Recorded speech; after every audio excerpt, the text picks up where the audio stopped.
पूछा गणेश जी फ्री कब रहते हैं? तो हमने कहा अब ये तुम्हारे ऊपर, हमको तो मालूम भी नहीं, हम तो अपॉइंटमेंट लिए भी नहीं हमसे, तो तुम्हें ज्यादा स्मरण। तो आप शंकर जी की कथा करते हो, आपको नहीं मालूम कि गणेश जी कब फ्री रहते हैं? हमने कहा गणेश जी फ्री रहने का केवल एक समय होता है, एक टाइम होता है, एक पल होता है, एक घड़ी होती है कि गणेश जी महाराज हमारे घर में आ गए। गणेश जी की सबसे पहली जो आरती हो, उस आरती के समय पर अगर धूप बत्ती जलाई जाए या गोबरी को जलाकर उसमें गूगल छोड़ी जाए और गूगल छोड़ने के बाद गणेश जी का नाम ध्रुम वर्ण कह दिया जाए, तो गणेश जी को तुम्हारे घर की पूजा स्वीकार करना पड़ती है। बस वो समय हम जानते, हम तो बस उतना जानते हैं कि शिव महापुराण में लिखा और मुद्गल पुराण में लिखा, गणेश पुराण में लिखा, गणेश जी का एक नाम होता है ध्रुम वर्ण। क्या नाम है?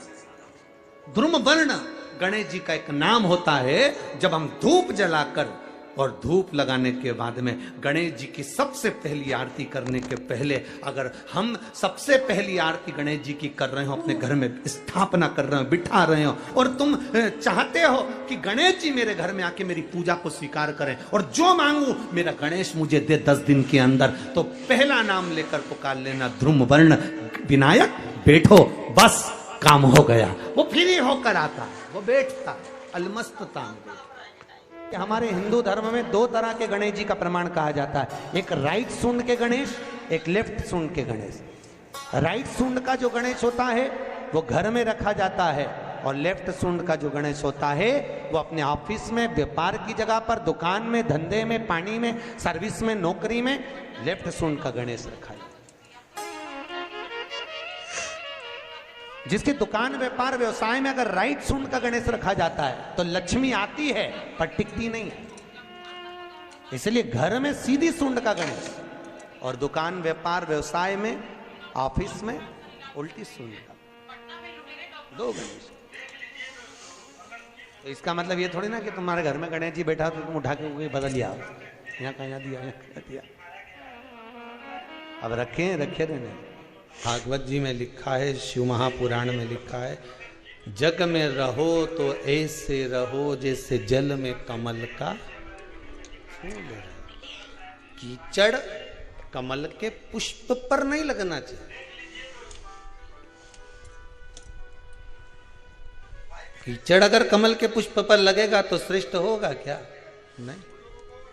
संसार में रहो मना नहीं है, ये झूठे संसार में हमें रहना पड़ेगा, परिवार में हमें रहना पड़ेगा, कुटुंब कबीले में हमें रहना पड़ेगा, सारे परिवार में तुम रहो, पर एक बात का ध्यान रखकर रहना कि हमें संसार में रहना, पर संसार का कीचड़ हमारे ऊपर नहीं लगना चाहिए।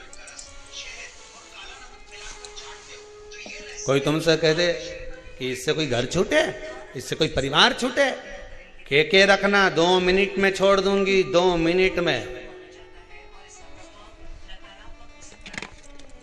कहां जाएगी छोड़ के?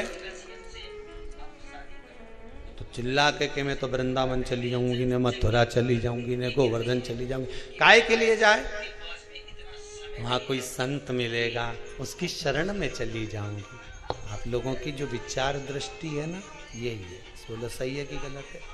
कोई संत मिले, कोई साधु मिले, कोई तपस्वी मिले, उसकी शरण में जाऊंगी। पर शिव महापुराण तो स्पष्ट मना करती है। शिव महापुराण की कथा कहती है, तुम संत के ढूंढने के लिए वृंदावन काय को जाओ, तुम संत को ढूंढने के लिए मथुरा काय को जाओ, तुम संत को ढूंढने के लिए हरिद्वार काय को जाओ, तुम संत को ढूंढने के लिए मां काशी काय को जाओ, तुम संत को ढूंढने के लिए सीहोर काय को आओ। तुम तो अपने घर में कोई ऐसा संत पैदा कर दो कि दुनिया तुम्हें ढूंढती हुई है। तुम काय को जा रहे हो किसी संत की शरण में? संत अपने घर में पैदा होना चाहिए। कहाँ संत रहा भाई? जिसको देखो रोती रोती एक ही बात के मैं तो किसी संत की शरण चली जाऊं। काय को जाए? शिव पुराण तो कह रही घर में संत पैदा होना चाहिए, सब प्रयास करो। 25-50 लोगों को बिठा कर देखना, बात करके देखना। और साहब तुम्हारा कितना बच्चा? तो क्या हमारा 2-3 बच्चा चल रहा है। तुम्हारा कितना बच्चा? क्या हमारा 2, कोई क्या हमारा 1। कोई से पूछो छोरी कहीं कर रही है, बस मन है मेरा, मैं उसको डॉक्टर बनाना चाहती हूँ। हो उससे पूछा तुम, बस मैंने तो सीए की पढ़ाई में लगा दिया उसको, सीए बनाना चाहूँ। कोई तुमसे पूछे तो तुम क्या जवाब दोगे? बोलते क्या, मैं सीए बनाना चाहूँ, कोई कि मैं इंजीनियर बनाना चाहूँ। 50 लोगों को, क्या पूरी पृथ्वी के लोगों को बिठा कर देख लेना, 50 रिश्तेदारों को बिठा कर देख लेना, एक ही बात के, कोई कि मैं इंजीनियर बनाना चाहूँ, कोई कि मैं डॉक्टर बनाना चाहूँ, कोई कि मैं अपनी छोरी के कलेक्टर बनाना चाहूँ, पर आज तक किसी के मुंडा से नहीं निकला कि मैं इसको सावित्री और सीता बनाना चाहूँ। आज तक निकला किसी के मुंह से कि इसको मैं सावित्री बनाऊंगी, इसको मैं सीता बनाऊंगी, ने मेरे बेटे को प्रहलाद बनाऊंगी, ने ध्रुव बनाऊंगी, ने स्वामी विवेकानंद बनाऊंगी, ने रामकृष्ण परमहंस बनाऊंगी, ने जगत गुरु शंकराचार्य बनाऊंगी।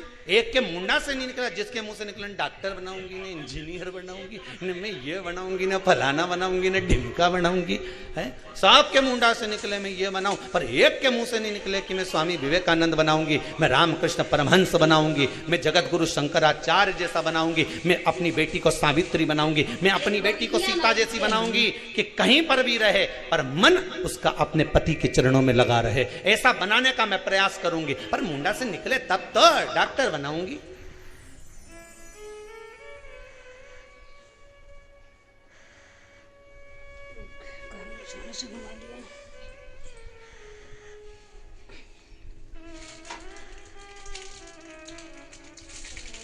सबको धन दिख रहा है, इंजीनियर बनेगा मेरा बेटा तो खूब जम के बोलो कमाएगा, डॉक्टर बनेगी मेरी बेटी खूब कमाएगी, सीए बनेगा मेरा बेटा खूब कमाएगा, ये बनेगा तो खूब कमाएगा। एक दिन कलम और कटार दोनों में लड़ाई हो गई। कटार ने कलम से कलम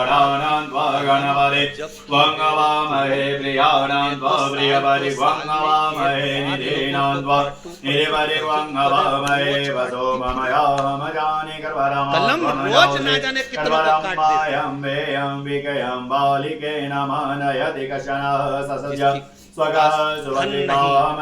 संपदा नहीं, वैभव नहीं, किसी के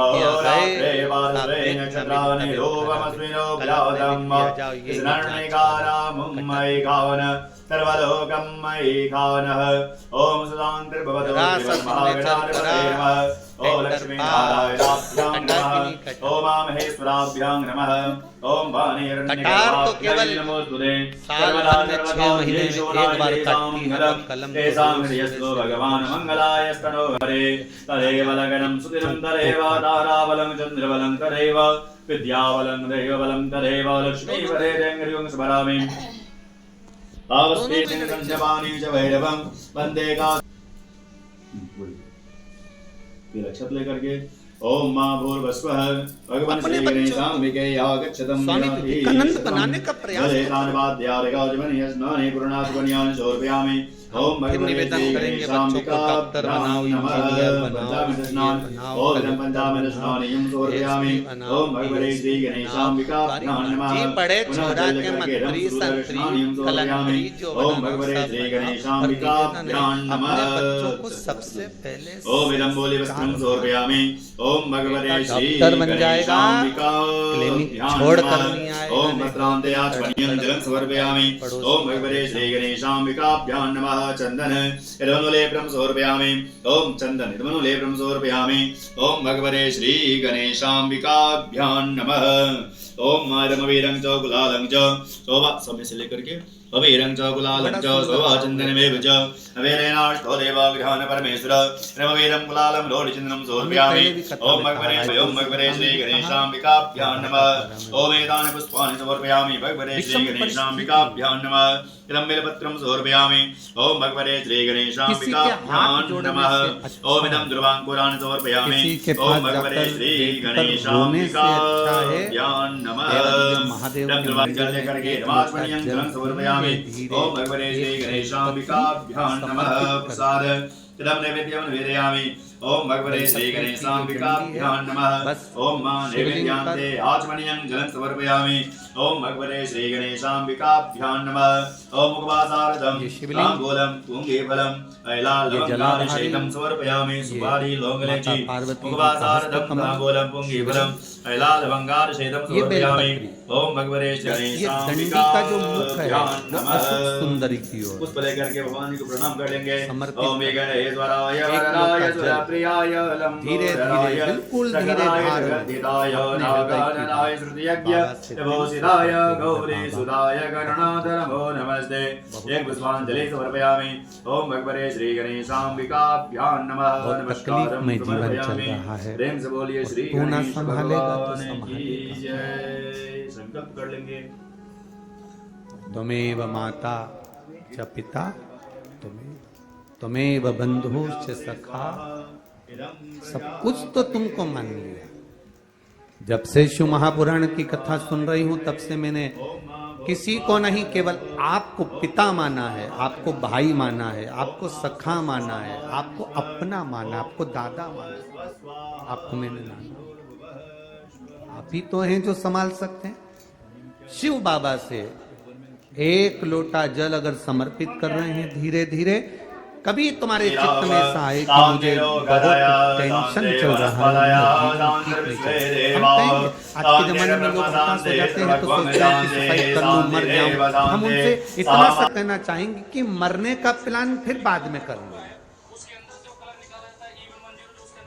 हम तुमको मना नहीं करेंगे कि तुम मरने का प्लान मत बनाओ, तुम्हारा मन हो तुम बाद में प्लान बनाना। एक बार विचार कर लेना कि अभी नहीं मरूंगा। अभी मैंने कथा सुनी है और सुना है एक लोटे जल का महत्व क्या है। कर्जा हो गया ना चुक जाएगा, दुख आ गया ना कट जाएगा।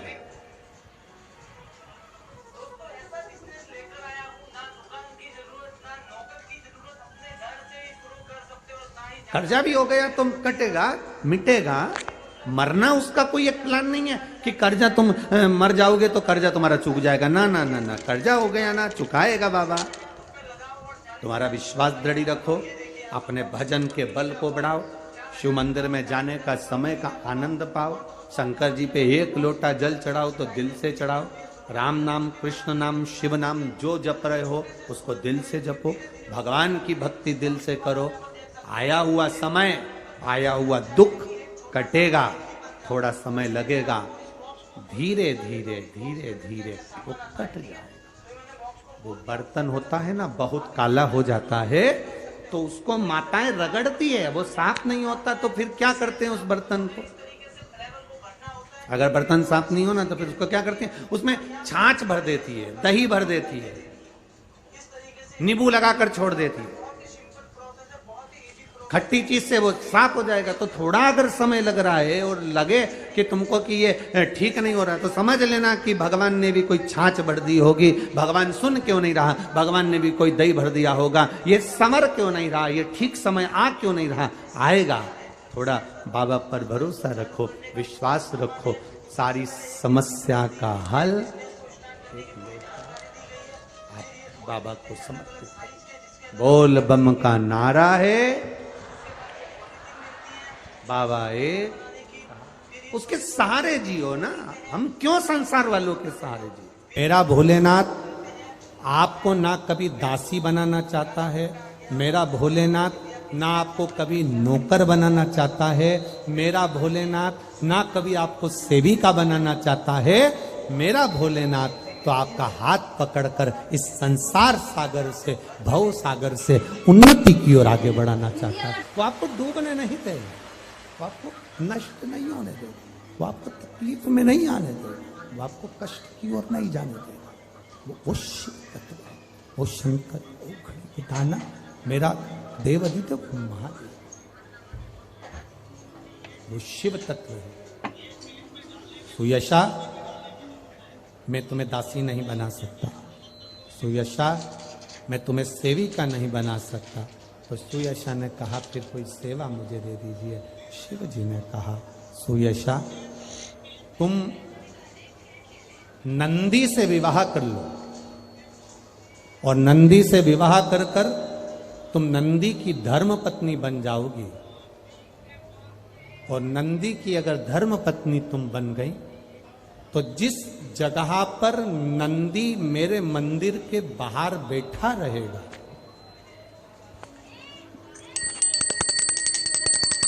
नंदी जिस जगह पर मेरे मंदिर के बाहर बैठा रहेगा सुयशा, उसके करणों में, करणों के करीब में तू स्वयं विराजमान रहे।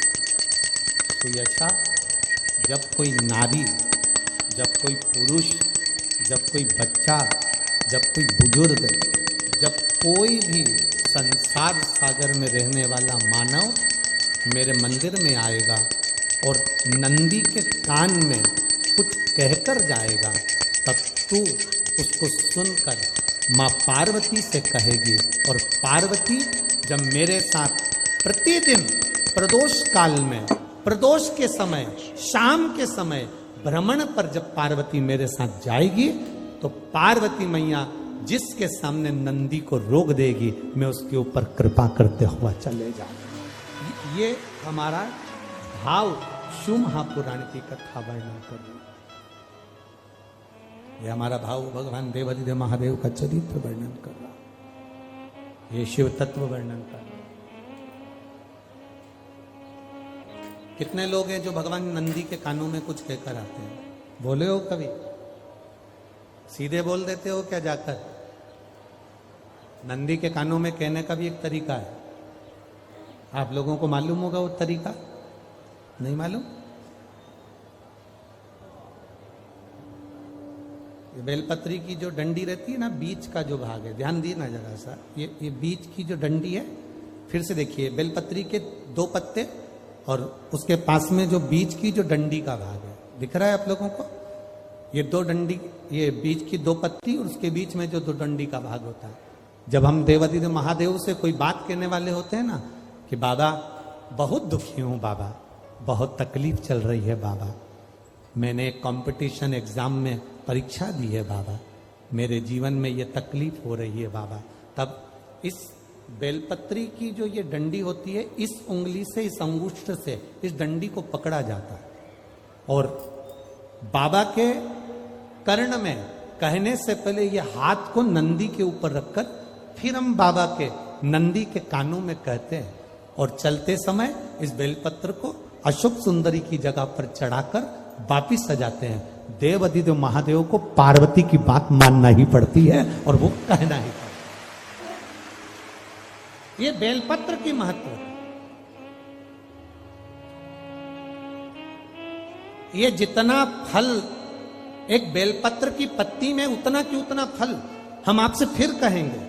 कभी मौका मिल जाए जिंदगी में, कभी तुम्हारे जीवन में अगर मौका मिले और कहीं बेलपत्री का वृक्ष मिल जाए जिसकी छांव तुम्हारे ऊपर पड़ रही हो, तुम्हारे ऊपर अगर बेलपत्री की छांव पड़ रही हो, उसके नीचे बैठकर कभी मौका मिले, एक बेलपत्री का पत्ता मात्र रखकर आप शिव जी का नाम लेकर जल भी अगर समर्पित कर रहे हो ना, तो वो 12 ज्योतिर्लिंग को जल चढ़ाने के बराबर फल प्रदान कर।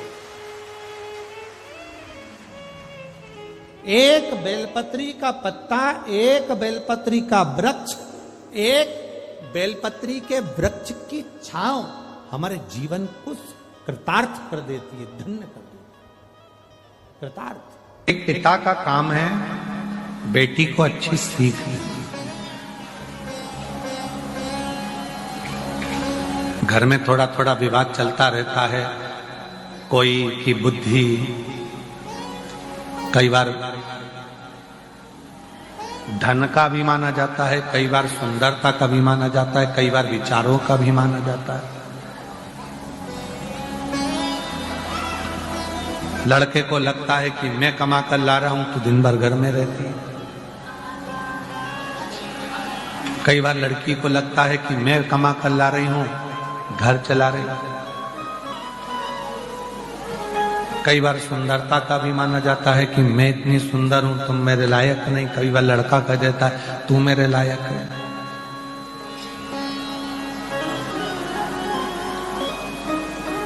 इन सभी अभिमानों से दूर हटकर यदि परिवार को सही से चलाना है तो शंकर पार्वती जी के जीवन को देखिए। शिव पार्वती का जो जीवन है, भगवान शंकर और पार्वती का जो जीवन है, उसको समझो। कहा हिमालय राज की पुत्री मां पार्वती जी और कहां देव अधिदेव। विचार करो, धन परिपूर्ण है, संपदा परिपूर्ण है, सुंदरता परिपूर्ण है, उसके बाद भी बाबा भोलेनाथ जी के साथ में परिवार को लेकर कैसे चलते हैं, ये शिव कथा बताते हैं, ये भगवान शंकर का चरित्र बताता है। थोड़ा सा विवाद हुआ, अदालत में पहुंच गए तलाक की बात करने के लिए, इसको श्रेष्ठता नहीं कहते। जितनी मेरी बेटियां बैठी हैं और जितने मेरे बेटे बैठे हैं, आपसे एक निवेदन है, थोड़ा परिवार में अगर दुख है, तकलीफ है, कष्ट है तो उसको समझो, साझा करो, आपस में अच्छे विचार उत्पन्न करो, पर दौड़ दौड़ के बार बार अदालत का रास्ता ना जाए। थोड़ा साझा करिए, हो सकता है थोड़ा समय लग जाएगा, थोड़ा हो जाएगा, धीरे धीरे धीरे धीरे सब अनुभव।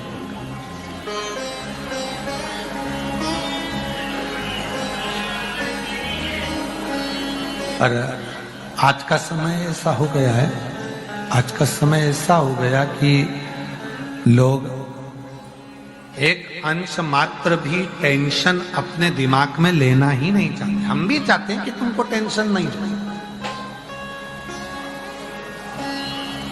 पर छोड़ देना क्या टेंशन खत्म हो जाएगा? रिश्ते खत्म कर देने से क्या टेंशन खत्म हो जाएगा? फोन पर बात नहीं करने से क्या टेंशन खत्म हो जाएगा? उसका मुख नहीं देखोगे तो क्या टेंशन खत्म हो जाएगा?